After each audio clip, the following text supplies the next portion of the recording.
Have you ever heard of a river that vanished because it was forgotten? A river that once sang to a village, and then left without a sound. This is not just a story. It is a warning, a memory, a whisper from the land itself. So, come closer. Let the night wrap around you like a blanket. Let the stars lean in and listen with us. There was a village named Nyoka. It rested between two hills, one shaped like a sleeping lion, the other like a woman kneeling in prayer. The people of Nyoka lived with the rhythm of the land. They rose with the sun. They slept with the moon. They knew the songs of birds, the whispers of wind, the moods of trees. But what made Nyoka truly special was the river. A mighty river. They called it Ominkulu, the great water. She was more than water. She was life, spirit, a mother to all. She fed the millet. She cooled the goats. She cleansed the feet of travelers. Every morning, women would sing as they fetched her water. Children would chase each other along her banks, their laughter blending with the murmur of the stream. Fishermen whispered prayers before casting their nets. Even the oldest trees leaned slightly toward her, as if listening to secrets from faraway lands. But even rivers can be lost. Long before Ominkulu first flowed through Nyoka, the land was dry. There was no river then, only thirsty grass and empty wells. But one day, during a terrible drought, a hunter from Nyoka saved a wandering spirit in the forest. The spirit was weak, cloaked in mist, with eyes like rain clouds. To repay the hunter's kindness, the spirit gave him a glowing blue stone and said, "Place this stone in the heart of your village, and water shall come. But remember, water is not only for the body. It is for the spirit. Honor it. Respect it. Remember it." The hunter did as he was told. He returned home, placed the stone on the dry earth, and by dawn, a spring burst from the ground. The river came. Not in anger. Not in force. She came like a song remembered. A mother called home. For many years, the people of Nyoka remembered the promise. They poured libations at the river's edge. They planted trees along her banks. Each harvest, they threw the first fruits into her waters and said, "Thank you, Ominkulu." Elders told children, "This river is not ours. We are hers." Even the animals seemed to honor the flow. Birds bathed without splashing. Crocodiles never attacked. The fish were plenty, but they never ran dry. Yes, those were golden days. But blessings, if not guarded, become ordinary. And what is ordinary is often forgotten. It started slowly. One year, the people forgot to thank the river during harvest. Another year, they built too close to her banks, chopping down trees without care. Soon, the fishermen took more than they needed, casting nets during spawning season. Young ones mocked the old rituals. They said, "It's just water." And the stone, the glowing blue gift from the spirit, buried, covered, forgotten, until one morning, the river stopped singing. There was no warning, no storm, no fire, no shaking of the earth, just silence. When the women arrived with their pots, they found mud. When the children came to play, they found dust. And when the fishermen cast their nets, they caught only memories.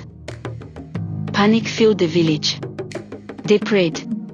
They cried. They searched for the blue stone, but no one remembered where it was buried. The elders shook their heads. The young ones blamed the gods. But the river did not come back. The land cracked. The crops withered. Even the air became heavy. People walked for days to find water. Some left. Some stayed. Some stopped believing. But not everyone had forgotten. There was an old woman, her back bent like a question mark, her eyes clear like morning dew. They called her Momom Winda, grandmother of the wind. She remembered the old songs, the rituals, the warning. Every evening, she sat beneath the ancient Iroko tree and whispered stories to the wind.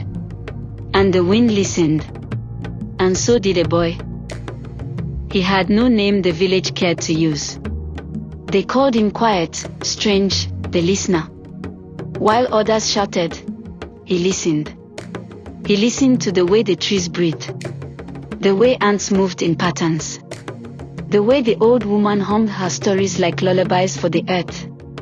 Momom Winda saw the boy and said nothing. She only smiled.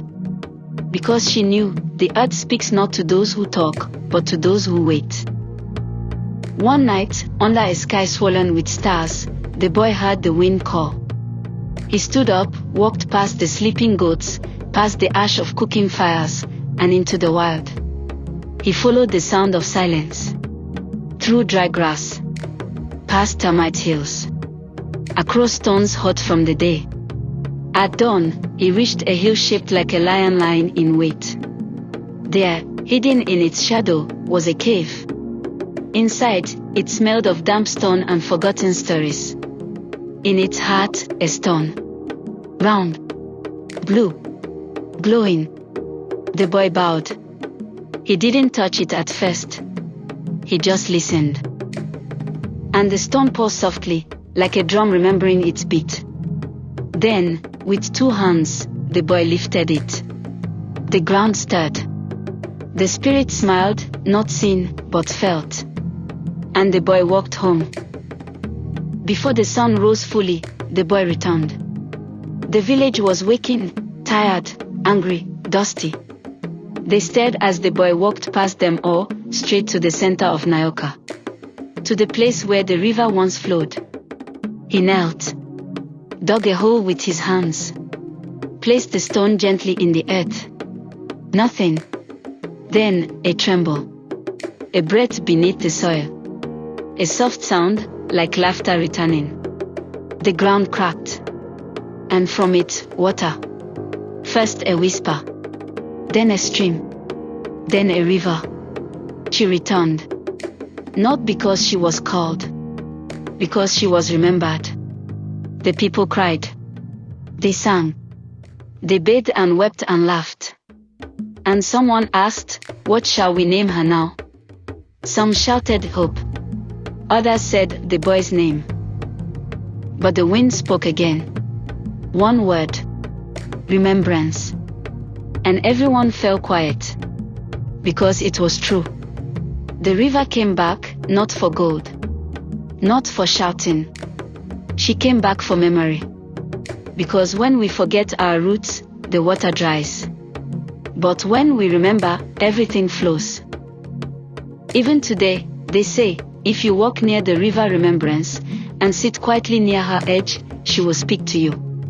Not in words, but in rhythm, in wind, in the slow pulse of the land. And if you close your eyes, you will hear a boy's footsteps, a spirit's breath, and a river's voice. And maybe, just maybe, you will remember something you didn't know you forgot. This is the story of how the river got its name.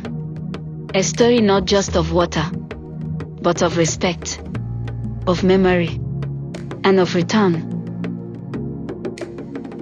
If you enjoyed this tale, don't forget to subscribe to this channel for more African folktales.